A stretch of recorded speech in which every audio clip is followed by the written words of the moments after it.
Reporter breaking. പരിശോധന കർശനമാക്കാൻ MVD ഉദ്യോഗസ്ഥർ ഇനി മഫ്തിയിൽ നിരത്തിലിറങ്ങും. ജനങ്ങൾക്കിടയിൽ ഒരാളായി പരിശോധന നടത്താനാണ് നിർദ്ദേശം.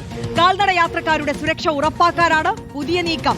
കാൽനട യാത്രക്കാർക്ക് വഴി നൽകാത്തവർക്കെതിരെ നടപടിയെടുക്കും. തിരക്കേറിയ രാവിലെയും വൈകിട്ടും നിരീക്ഷണം കർശനമാക്കും. അശ്വിൻ ഡിയേഗോ വിവരങ്ങളുമായി തിരുവനന്തപുരത്ത് നിന്ന് ചേരുകയാണ്. അശ്വിൻ, പ്രഭാവതി അമ്മ ഇമ്പാക്ടിന് ശേഷമാണോ ഇത്തരത്തിൽ കർശന പരിശോധനകളിലേക്ക് കടക്കുന്നത്?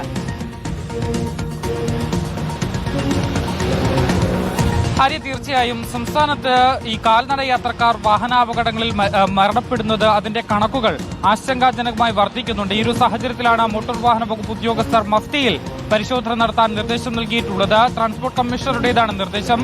ആളുകൾക്കിടയിലേക്ക് ഇറങ്ങി യൂണിഫോം ഇല്ലാതെ അവരിൽ ഒരാളായി തന്നെ നിന്നുകൊണ്ട് പരിശോധന നടത്തണം എന്നുള്ളതാണ് ട്രാൻസ്പോർട്ട് കമ്മീഷണർ നിർദ്ദേശമായി നൽകിയിട്ടുള്ളത്. രാവിലെയും വൈകുന്നേരവും, അതായത് തിരക്കേറിയ സമയങ്ങളിലായിരിക്കും രാവിലെ ഓഫീസിലേക്ക് പോകുന്ന, സ്കൂളിലേക്ക് പോകുന്ന കുട്ടികളടക്കം വലിയ തരത്തിൽ തിരക്ക് അനുഭവപ്പെടുന്ന സമയങ്ങളിലും വൈകുന്നേരവും പരിശോധന ശക്തമാക്കാനാണ് ട്രാൻസ്പോർട്ട് കമ്മീഷണർ നിർദ്ദേശം നൽകിയിട്ടുള്ളത്.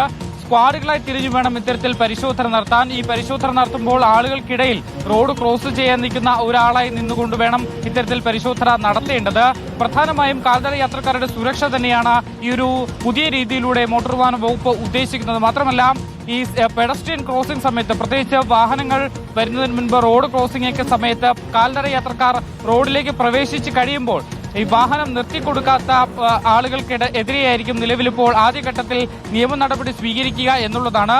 ഈ ഉദ്യോഗസ്ഥർ തങ്ങളുടെ ഫോണിൽ അത് ചിത്രീകരിച്ച ശേഷം ചെല്ലാൻ ഇവർക്ക് അയച്ചു കൊടുക്കും. ഈ പെറ്റി പിന്നീട് നമ്മൾ കോടതിയിലെത്തിയാണ് അയക്കേണ്ടത്. അങ്ങനെ കാൽനട യാത്രക്കാരുടെ സുരക്ഷ ഉറപ്പുവരുത്തുന്നതിനാണ് മോട്ടോർ വാഹന വകുപ്പ് യൂണിഫോം ഇല്ലാതെ ആളുകളിൽ ഒരാളായി നിന്നുകൊണ്ട് പരിശോധന നടത്താനുള്ള തീരുമാനത്തിലേക്ക് എത്തിയിട്ടുള്ളത്. ആര്യ, ഓക്കെ, അശ്വിൻ ഡിയേഗോ ആണ് വിവരങ്ങൾ നൽകിയത്. ഇനി MVD ഉദ്യോഗസ്ഥർ മഫ്തിയിൽ നമുക്കിടയിൽ ഒരാളായി അവരുടെ പരിശോധന തുടരുന്നതായിരിക്കും.